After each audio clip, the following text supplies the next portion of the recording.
It's working. All right. Assalamu alaikum. And good morning, I think. Still morning, maybe? Or maybe not. Okay. So thank you, Shamim Bhai, for the invitation. As promised from last conference, I said I will make it this time. And I'm here to present about honeypots. Actually, the title of my presentation was very short. It was Honeypots for Everybody. And then Shamim Bhai changed the title to make it sound more interesting. But yes, I'll be talking about honeypots. My name is Adli Wahid, and I work for APNIC, as mentioned. Some of you have connected with me on LinkedIn last few days. So please, if you have not, let's connect on LinkedIn so that we can maybe exchange some ideas, have more discussion about the topics or anything about security. But long story short, I've been doing security for a very long time. But these days, I spend a lot of time on honeypots and doing more on investigation. So I'm very interested to talk about defense.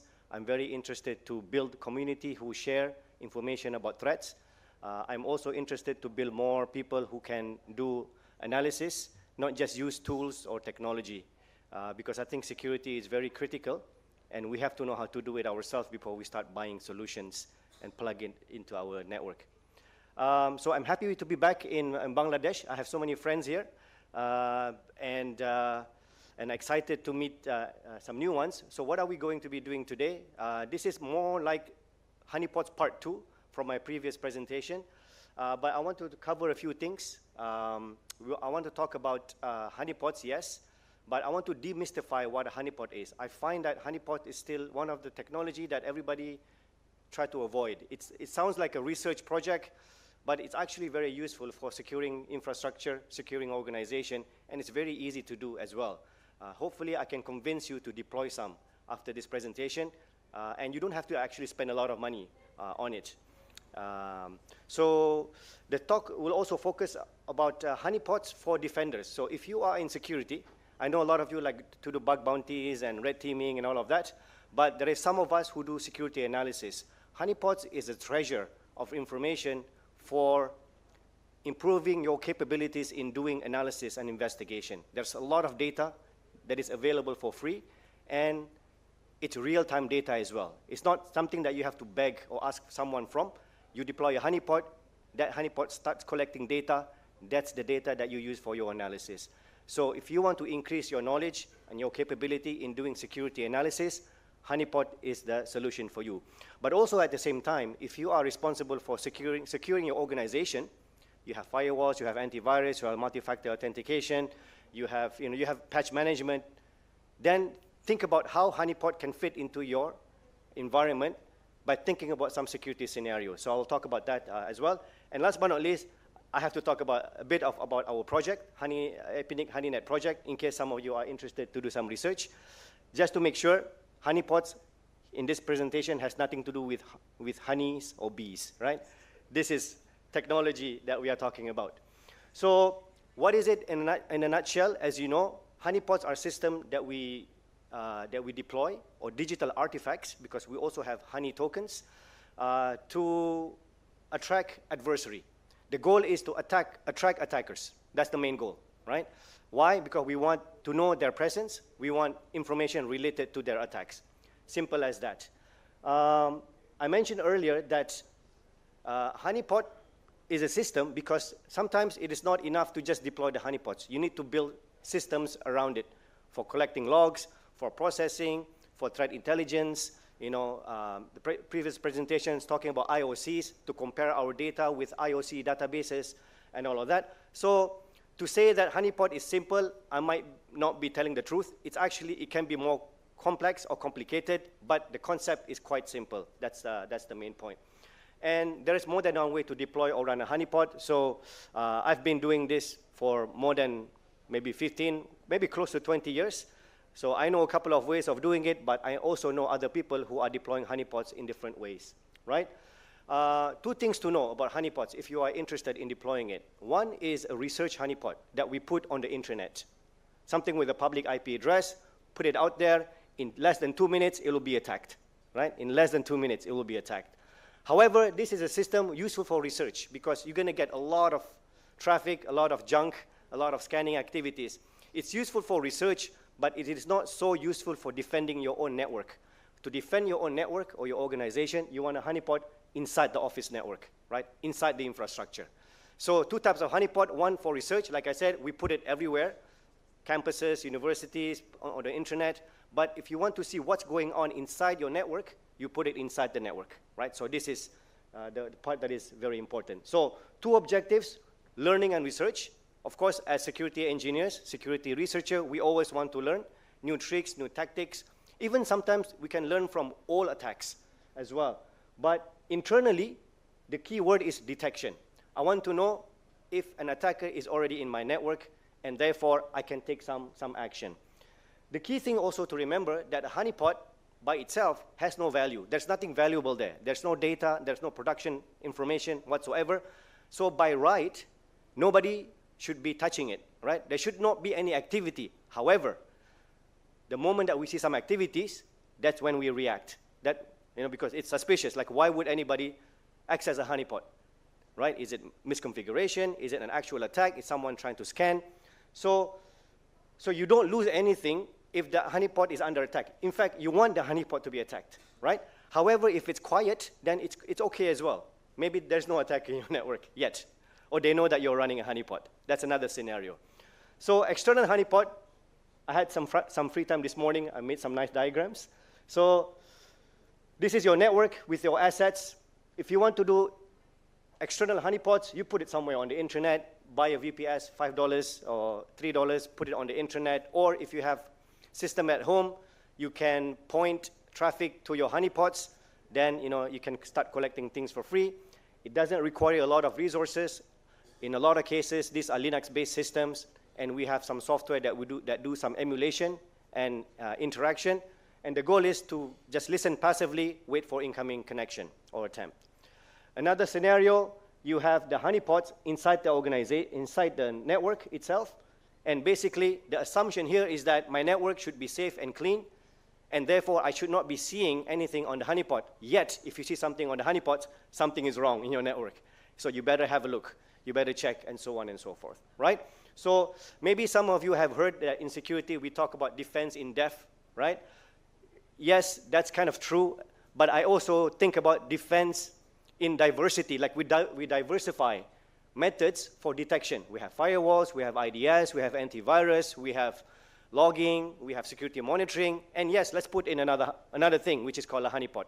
That's all there is to it, and so on and so forth. Because it's a system, then you have to monitor it, right? You have to take care of it as well. So it's not something that you deploy and you forget about, which happens in a lot of places. Occasionally, you want to be able to have a look at it, get some alerts from it, and so on and so forth. So in this diagram here, I put something that is called tokens, right? If you can see up there, tokens. So what are tokens? Tokens are digital artifacts, a file, a QR code, a link, username, password, and these are meant to be taken or used by attacker.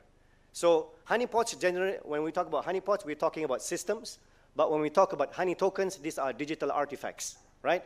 So how do we do this? Basically, let's say I want to know if there's an attacker in my laptop right now, right? How do I do that? Well, I have a lot of tools, but what if they manage to bypass everything and still get inside my laptop? Well, in my laptop, I have a file called secret.pdf, right? Or password.docs, right? Or networkdiagram.xls. So you tell me, if you are in my laptop, would you not try to open this file, right? You'd be interested, right? Because they are human as well, right? They can be tempted. So the idea is that if they take this document, open it up, I get an alert, right? So they're not systems, but they are digital artifacts that we can configure so that whenever they open it, hopefully they are careless. Of course, there are always very advanced attackers who know how to deal with these things. But for the majority of the attacks that we see today, attackers are human, they make mistakes, and we are banking on that. We're hoping for that, right? Because they are human like us as well. So how do we do this? It depends, right? Because the honey tokens, like the honeypots, give you additional insights. So wherever you put this will give you additional insights where the attacker is located. If you put the honey tokens or honeypot in your DMZ, it means that they're there. But if you put it deep inside the CEO's laptop, right, or the sysadmin's computer, because that's a prime target. If I'm in a network, I'll go after the network administrator or system administrator because they have the keys to the network, right?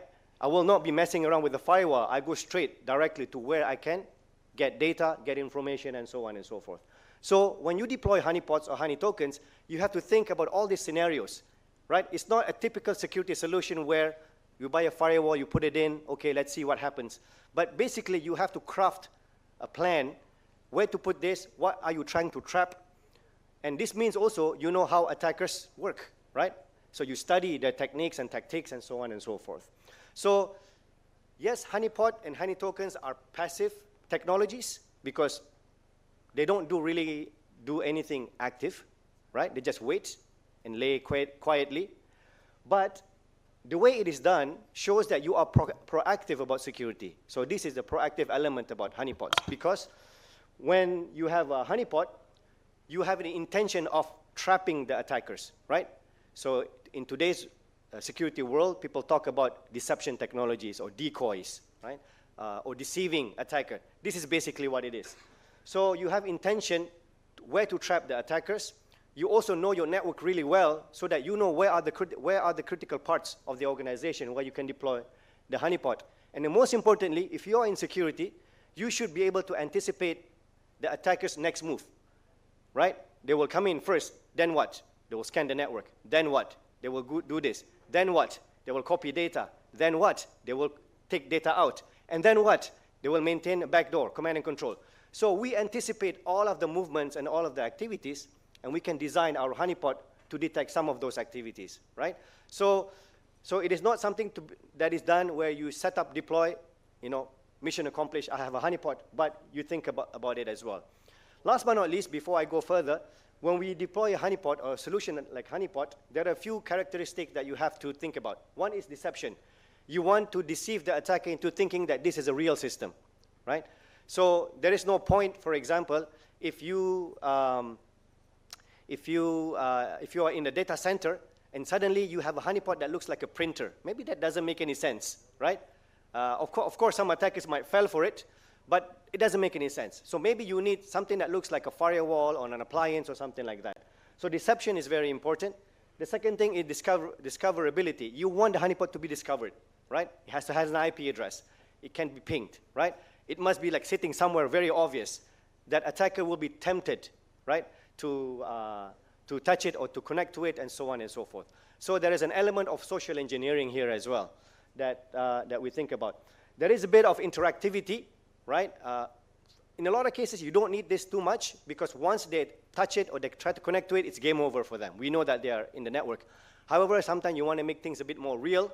For example, I'm interested also in their tools. If I let this person in and also give them some permission to download something on the system, then not only I know that he is in the network, but I also have a copy of his tools, right?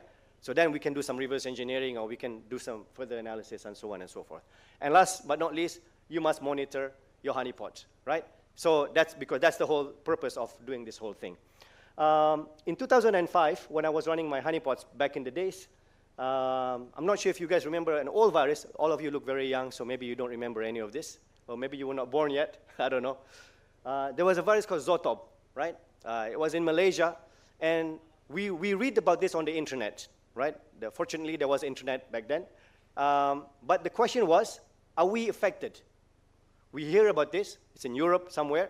But here in our country, are we affected? So we turn to our honeypots, set up our honeypots, emulate the vulnerabilities. Within like an hour or so, we see hits. So definitely it's here, right? So it's a simple tool to validate claims or news as well, right? Are we infected? Is it here, right? Do we know anything about it? So it's a very effective tool in knowing so and so on and so forth. So going back to the honeypot story, the key thing is intrusion detection, right? So this is a very key concept in security and incident response.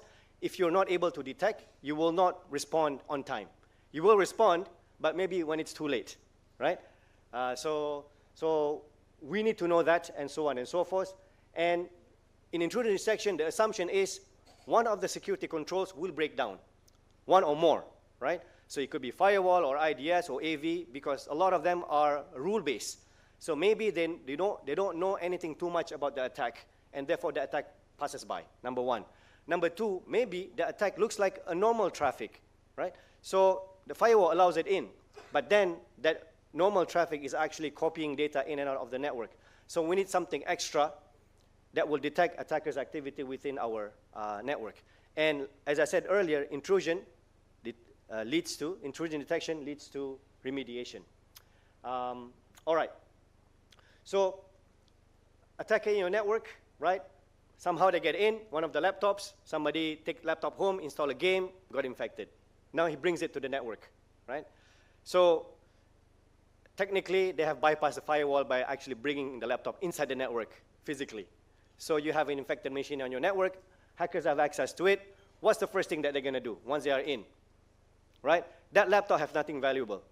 I'm going for an AD, right, Active Directory. I'm going for maybe some other interesting system databases and so on and so forth.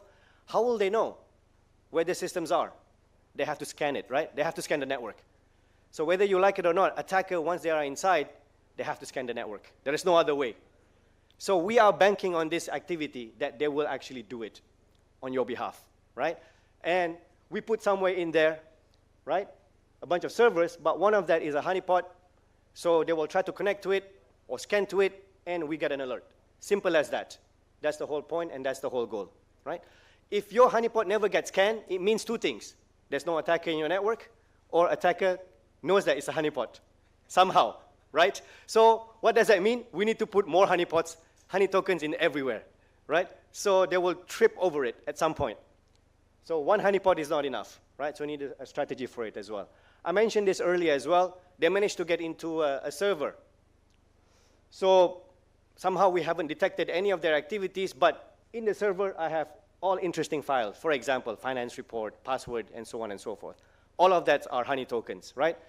They click it, they download it, they open it, right? If they have internet connection, I will know.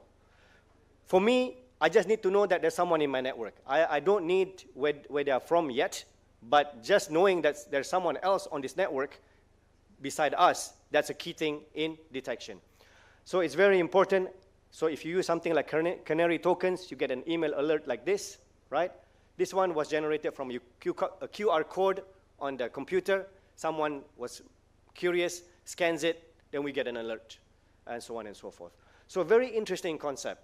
Now, in security as well, there was a mention about frameworks and things like that. MITRE ATT&CK framework is very important to understand how attackers run or roll with their attacks, right?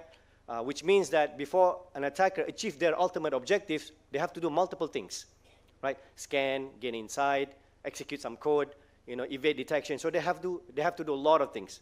So this understanding is useful for defending networks. MITRE also have developed a framework called Defend, right? So this consists of countermeasures that you can use against the attack framework. It's a long document, long story, but if you are interested, have a look at it. And I think it's very important these days to know this, because many of the security solutions, when people are trying to sell something to you, they say we are MITRE ATT&CK compliant or something, or follow MITRE ATT&CK framework. Okay, whatever. Doesn't matter. But within the countermeasure, they have a section called Deceive, right? So when you want to secure your organization or infrastructure, you have to harden, you have to detect, you have to isolate, and you also have to, there's a section called Deceive. Deceive is all about honeypots, right? So on its own, it is an interesting and important component to defending the network on the organization. Of course, if you don't have any firewall or antivirus or patch management, or you don't do multi-factor authentication, do that first, then you do honeypots, right? This will not be your security silver bullet. It will not solve any of those problems. This is in addition to those things. So just screenshots from those honeypots and so on. Now, FAQs that I always get, can attackers detect the honeypot? Yes, they can. The good ones will be able to do so. But here's the point. If they get onto a honeypot and now they know it's a honeypot, it's too late for them, right? It's game over. Technically, it's game over. They have come in. So they will not do anything on it. They will not download their tools. They will be mad at me. Maybe they will launch a DDoS attack next, right? But I know you're inside. That's the whole point, right? That's the whole point. What if attacker is inside a honeypot? Yes. If I have a firewall, no, firewall is not enough, right? Is it expensive? It depends, right? A lot of the things that we do are free. but you still have to hire good IT security people, right? Don't pay them cheap. Please pay good money to them so they can develop some nice solutions to your organization. Time, you have to buy hardware. I mean, security is not free. So what's in it for defenders? So I think this is the most important part of my presentation, because I feel that we have to upgrade our knowledge about security. And I've done many security training and workshops, and in most cases, people who are attending the workshop have never seen an attack in real life. They've read about it, they've seen it on YouTube or, or Hollywood, but they have never really seen a real attack. So if you want to do that, you can deploy a honeypot. So when it comes to honeypot, what's in it for defenders? It's important to understand when we defend with data. It's data-driven defense, right? So we have some data, we do some research and analysis, we use that information for mitigation, right? And then we also make better tools from it. And it's a whole cycle that we do all the time, and we need this data to analyze. So what data? We had a presentation before about IOCs. Well, when it comes to honeypot, there's a lot of interesting data that we can get. The thing that I'm mostly interested in is attackers' infrastructure information. How are attackers launching their attacks? Where are the servers? Where are the hosts? What are the tools they're using, right? Where are the location? And from there, I can get hashes, I can get IPs, I can get technique and techniques, and ultimately, I want to know who's behind it, right? So you will not get that information from day one, but if I spend enough time, work with many people, I'd be able to do that, right? So from a defender's perspective, I'm going after the attacker. And to be able to do that, I have to research how they work, what they do, what they use, and so on and so forth. And honeypots can provide some of that data, not all of that. So, so all this information you can get from running honeypots, right? So I'm not saying honeypots is the only place you can get this information. I'm saying this will help, right? Of course, we need some methods or ways to collect this information and get information from other sources as well. So for the analyst, when you have all this information, you can sharpen your capabilities. You can also specialize in certain types of attacks. There are many attacks out there. You can specialize. Which one do you want to specialize in? Crypto mining, right? People who are stealing, I don't know, corporate information, ICS, right? Industrial control system, generic Windows malware. So there's a lot of domains that need a lot of specialties and expertise. There's something for everybody, right? So we can specialize in different domains. Myself personally, I'm more going after Linux-based attacks. So DDoS agents, crypto mining, backdoors, things like that. But Windows, we have Mac, we have other open source, operating system where you can have specialties as well, and so on and so forth. Once you have the data, then you have opportunities to engage with other people. So let's look at some data. So this was captured last 24 hours. When I came here, I decided to collect some data from my honeypots to show you, right, what I got from it. So one is, so this is a telnet attempt to one of the honeypots. So someone tried to log in, admin 1 and password. They managed to get in. As soon as they get in, they try to do a couple of things. But in the end there, they download a binary, right? wget HTTP on port 9181.i. That's a binary. It's a peer-to-peer botnet, basically, right? So fresh data, fresh from the oven, right? Okay, so if you look it up, this is a Trojan that is being spread widely, actively, right? So no surprise there. I also found a script, right? So somebody got into the honeypot, dropped a script, right? So that's the name of their malware, compiled for different architecture, ARM, MIPSEL, MIPS, PPC, PowerPC, and all that. And basically, it's just going to download everything and try to execute on the host itself, right? It's a DDoS agent, more or less. And I also found a Python bot, right? So this is a DDoS/IRC, and so on and so forth. This is new. I've never found one yet this year. So this is new for this year. So we get fresh information, fresh data, right? So it is as if the attacker doesn't really care that they are doing this because they're leaving all trails. But like I said, this could be the lower end of the attacker spear. I hope there's no attacker in this room that will feel insulted or angry. They are good attackers, but the advanced one will probably not just leave stuff all over the places like this. But it's still useful, right? Because these are the things that you see when you get a DDoS attack. These are the folks who are running it behind the scene. They're selling a service when they compromise systems and so on and so forth. And the point that I was trying to make is that from this information, if you dig deeper and longer, you can probably find or figure out who might be behind some of these attacks. All right. So I also found an open directory from one of the links, right, that has a lot of the malware for anyone to download and to play with, right? But this also showed their tactic. They move around very quickly. So this will be up for a few days. I think tomorrow it'll be down because someone will have complained about it. But they will set up another host somewhere else running the same thing. So you can never kill it by just removing the host or bringing things down.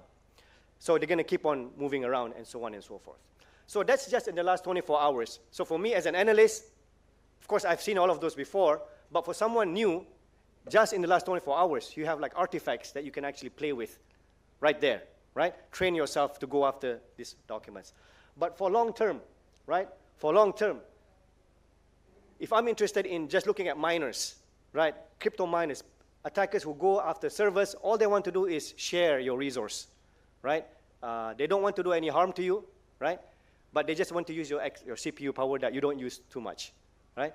So generating income for them. So technically cyber criminal, but who can assure you that they will not tomorrow delete everything, right? Because they are there already. So if you do something fancy or something not nice, they might be able to do that. So all of the scripts here are all miners related. So if you want to specialize in mining, I'm not saying you should do mining. You want to do research in mining, you can as well. We can go deeper as well. From the scripts that they run, or from the binaries, we can get the wallet addresses, right? So this can lead us to the next phase. How many hosts have they compromised? Is it just us, right? Is it 1,000? Is it 10,000? Is it 50,000? 400,000? One way to know, track their wallets, right? Track the wallets, go deeper into it. We can also know where they chat, right? That's the IRC host serving all of the infected machines, waiting for instructions to launch DDoS attack. So that's one of the infrastructure. So you can go deep into those things as well. Another mining operation, but this is, has a wallet information. They use TRX here. So not so active, but there have been some activities, right? So I can say, okay, this is interesting. They haven't spread much yet, but we have some of that information. Another one, right? A lot of binaries downloaded, open directory, same thing. But also, if you look into some of the binaries, you can see, for example, if I run it, so some of the binaries I have, I don't get much information, so I just have to run it, execute it in a sandbox. This is my sandbox. And we can see that when we execute it, it tries to infect other machines. So we know that this binary, once it infects someone, it will spread by connecting to other systems.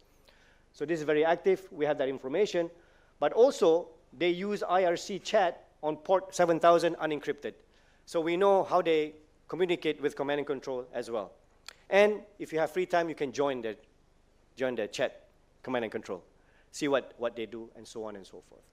This is my favorite slide, because when we study attackers, we study also how they change their infrastructure, how they respond to security people.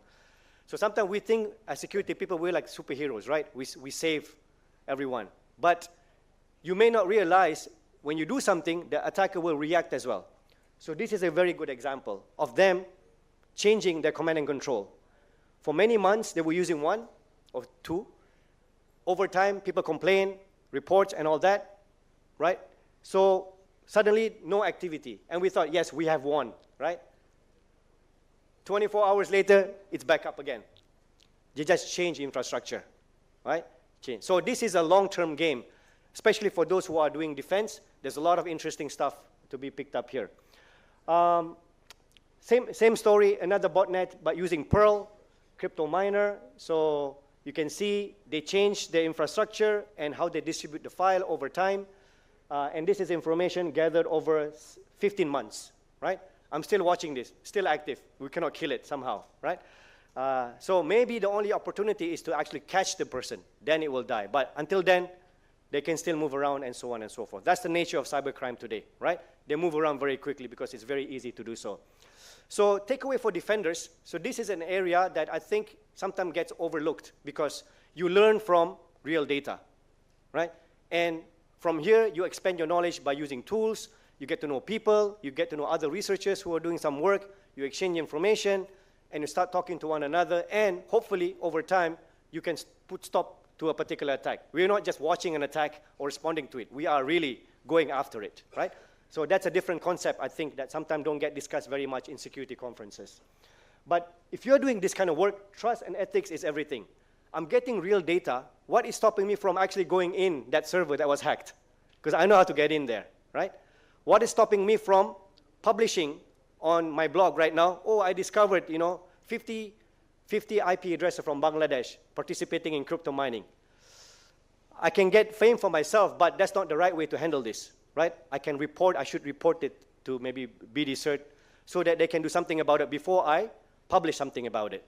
Because if I do that, somebody is going to come in and take over those machines and so on and so forth. So trust and ethics is everything in this particular area, and it's critical to understand. Last part of the presentation about the project. So it all started actually from Bangladesh when I did the presentation, 2014.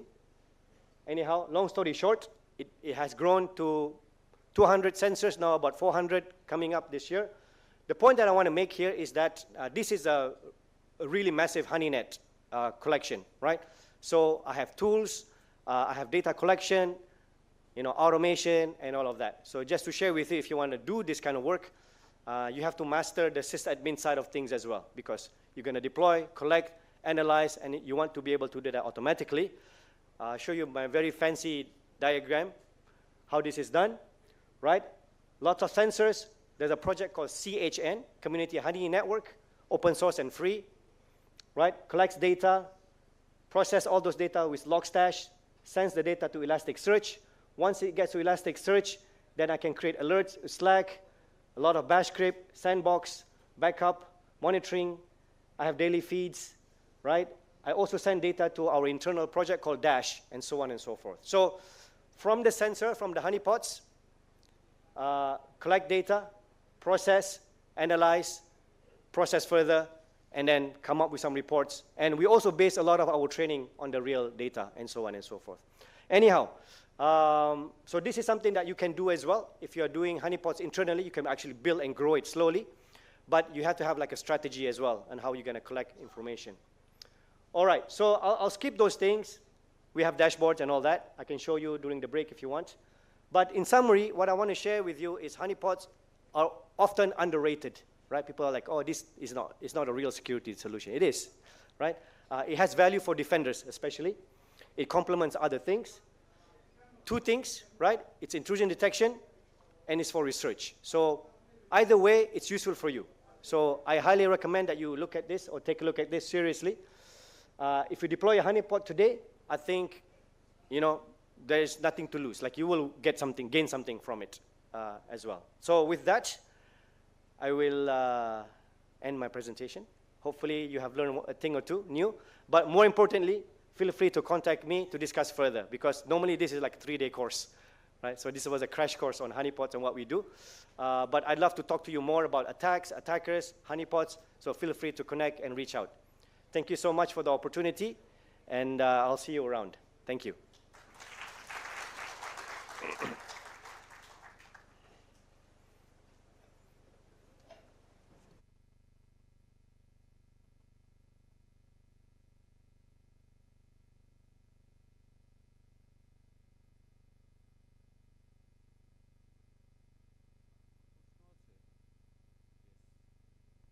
Redwan একটু নিচে microphone নিয়ে কেউ একটু পেছনে যাওয়া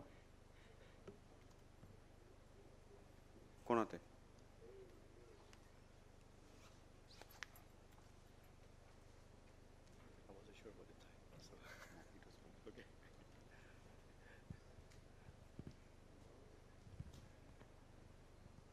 Firstly, thanks to Bhaiya for an awesome presentation. Thank you.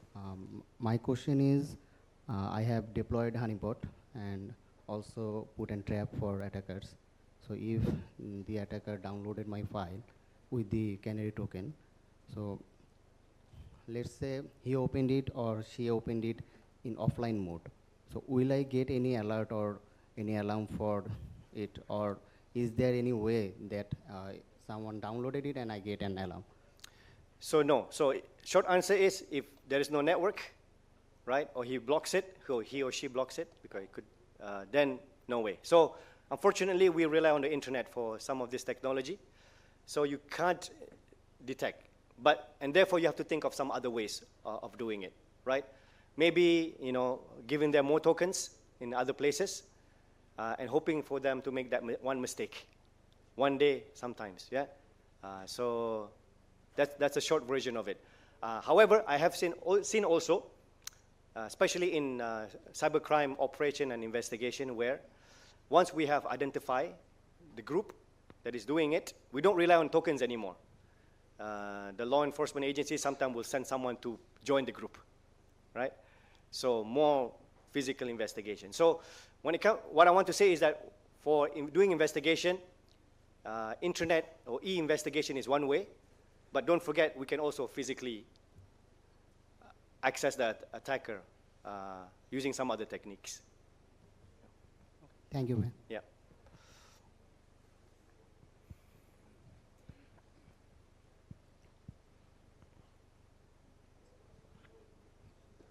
Hello. Yeah, hi, thank you. That was a really nice presentation, Adil. I have a question about Honeypot, especially HoneyNet you mentioned. Are all of these honey nets necessarily, or honeypots necessarily connected to each other? মানে একটাতে ঢুকলে কি বাকি সবগুলাতে ওরা বুঝতে পারে, বা is it like a neural system? Okay, so so it's just terminology. So when someone say honey net, what they mean is that they have a collection of honeypots that they're connected to one another in terms of we take all of the logs and have them in a single location, or we can manage them from a single place. They're not necessarily responding to one another in a neuron, like a neuron, or in an AI way. Right. They're all static. They're all doing their thing, and then they're all sending their data to a single location where we can monitor in a central place and process. Okay, great, thank you. Yeah. So I had a question there. Sure. I'm a computer science student, so I have a team in our campus who are trying to build a honeypot on a Raspberry Pi. Why is it? Because we want to create some of the honeypots for which is available for the normal users. Like I have a student and teacher portal running in our campus, so there could be attacks who try to mitigate the systems and get the data, but there is a small amount of data we have, and we have in there to attack. So we're limiting the capabilities of the whole honeypot framework and trying to cost reduction it. So our whole purpose is that trying to build a honeypot over on the purpose that we can cost reduct and make it available for the like users who have data in small amounts or something. So I want to have some suggestions and procedures. How can I do it? Like you have the whole MIT frameworks and a lot of stuff that could be costly for us to do as a student project. So can I have some suggestions and procedures? How can I do it in my student or teacher portal? Sure. So so I like this idea. In fact, there was a few projects from few other universities that I have helped. One was recently in Bhutan National University. But you seem to have many goals there. So which one do you really want to do? You want to build a cheap honeypot, or you want to collect a lot of data, or you want to be something that is easier to manage? So I think it depends on what your goals are. If you want to build a very cheap, cost-effective honeypot, there are so many ways of doing it. In fact, many of the honeypots I have, it runs on very, very old computers and technology that nobody wants to use, right? But whatever your goal is, there are two things you have to remember. Once you deploy the honeypot, right? So which means that people can maybe, you have a script that will pre-install everything for them, and it's just in listening mode, gets an IP address, it's there. That has been done by a lot of people already, so that's very trivial to me. The second part that might be tricky to do is, once it's deployed, how do then people get those data and tell them what it is, what is going on? Because when we get the logs, sometimes it is not clear-cut. What is this thing trying to tell us, right? So for the users, for the normal users, sometimes what they need is just to tell them you have, there's a malware in your network or infection. So what does it mean to them? So to me, the second part is probably more critical, that you come up with a way that they will get alerts and they understand it easily. Maybe most people, especially students, I guess, just have a phone, so the alerts have to go through a phone to make it practical, right? But for us who work in an organization, we use Slack and things like that, so it becomes a bit complicated. So I think what you want to do, the strategy must be clear. And you mentioned about collecting low amount of data. So to me, that's not really an issue, low or big, because if you want a lot of data, put it on the internet. It'll fill up your disk in a few hours. But if you put it inside an organization, then it depends. If the network is already full with infected computers or malicious activities, you get alerts, a lot of alerts. But if there's nothing, you don't get anything. So it's fine as well. So don't expect to put a honeypot and then suddenly you get a lot of data, because you may not get that. Does that answer the question? All right. We can talk some more. Yeah. Thank you. I have one question. I understand that I'm over here. Where I are raised you? my hand here. Okay. Okay, so I understand that it's okay to entice bad actors into our system and then watch over them using a honeypot. But the one word, entrapment, caught my ear. There might be some legal implications for entrapping someone into a system. What is your opinion about that? All right. Are you a lawyer? No, I'm not. I'm a CISSP. Okay, yeah, but yes, that's true. In some places, that could be a problem, where you entice someone to do something bad and you catch them, right? For example, I put a lot of money in the front of my door, and then I have a camera, and then when somebody comes to take it, then I call the police, right? Because, of course people will probably do that. So I heard in many literature that this is an issue in some places, where you're not allowed to let people do something bad from a system. But I think for many of the honeypots that we run, there are medium interaction, which means that you cannot fully do everything that you want to do. So I only get to see the first half of the attack, which means that I know you are in because you try to log in, and maybe you download the tools, but you don't get to execute those tools to attack another network. So I stop at just detection. I don't let you fully run the attack and then use that against you. And in fact, actually, it's not straightforward as well. Even if I see that you are doing all of this, I still don't know who you are. I see an IP address, but I don't know who's behind that IP address, because it could be a proxy, it could be this and that, and so on and so forth. So basically, we can watch over someone or get alerted if someone is in the honeypot, but we cannot actually use it to file a case against that person that you got into my system. That's going to be difficult. You probably could do that. You probably could do that, but you may need to have sufficient evidence and data as well. Yeah, because technically, if they're already in my network, they have breached something already, right? Yes, right. So I don't need to prove that because you are in my honeypot, then you are evil. But the fact that you can access my honeypot, it means you are in my network. You manage to access it, using something, but going to court is a different story altogether, right? So I will have to provide evidence beyond reasonable doubt that this was the person who actually did it. Okay, thank you. Right. Thank you for your insight. No worries. That's a very interesting question, yeah. So I have a query. Yeah. So thank you for your amazing presentation on honeypot.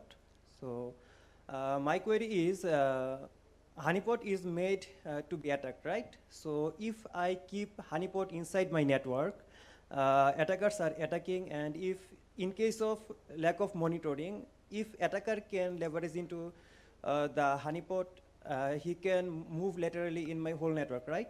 So what kind of measure can I take to prevent this, to make my network secure? Yeah, so this is very good thinking, because even for the honeypots, we don't trust it 100%, right? Because it's software, software can have bugs, or maybe your implementation, has no security whatsoever. So there is risk. There is risk involved. So that's why monitoring is very key. So if you set up a honeypot and just ignore it, you might lose track of what's happening. You have a blind spot. So you need to cover that with monitoring, right? So if I'm not getting any alerts from my honeypot, not just alerts on attack, but alerts of just activity, uptime, downtime, and things like that, then I'll get very suspicious. So we go after that. Number two, many of the honeypots that is used widely by the community are medium interaction honeypot. So which means that they emulate service. So attacker should not be able to get out of it, but if they do, then you're in trouble, right? So it goes back to the first question that, what are you doing to monitor and harden the base honeypot system as well? So you have to do your part as well in securing it, understand the risk, and how are you mitigating that? And if you're happy with that, then you can go ahead and deploy it. But just because there is a risk, it doesn't mean that you should not be deploying it, because there is risk everywhere. And if we can manage it, then we can comfortably deploy something safely and securely. Thank you. No problem, yeah. So I have a question. Oh, lots of questions. Yeah. Okay. So Mike, I think you already covered in the speech that there is a community honeypot project, so someone can join on the honey chain. So can you elaborate on that part on the more? Is there any ready tool out there which we can deploy right away, other than building from scratch? Yes, so there are many software out there.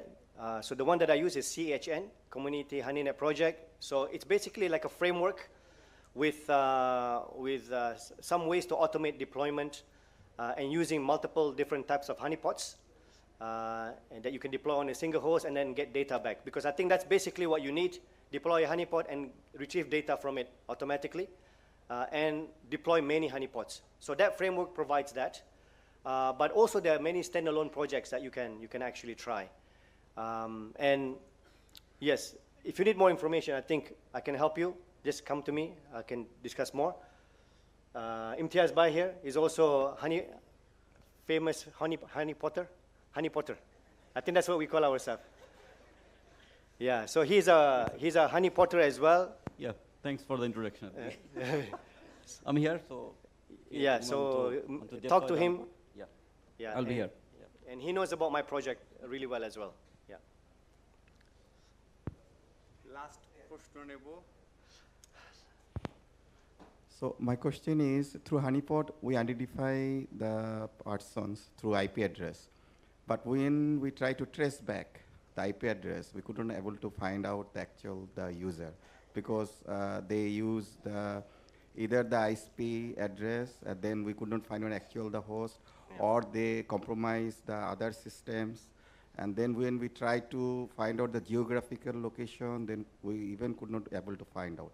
So who can actually help us about the APNIC or others to trace the actual user through IP address? Okay, we cannot help you. We cannot help you. We don't have resources for that. But this is where the issue is. The main issue is. So two things. Honeypots is very valuable in detection. So I already know that somebody is in my network. That's the first stage, right? The second stage is a longer story.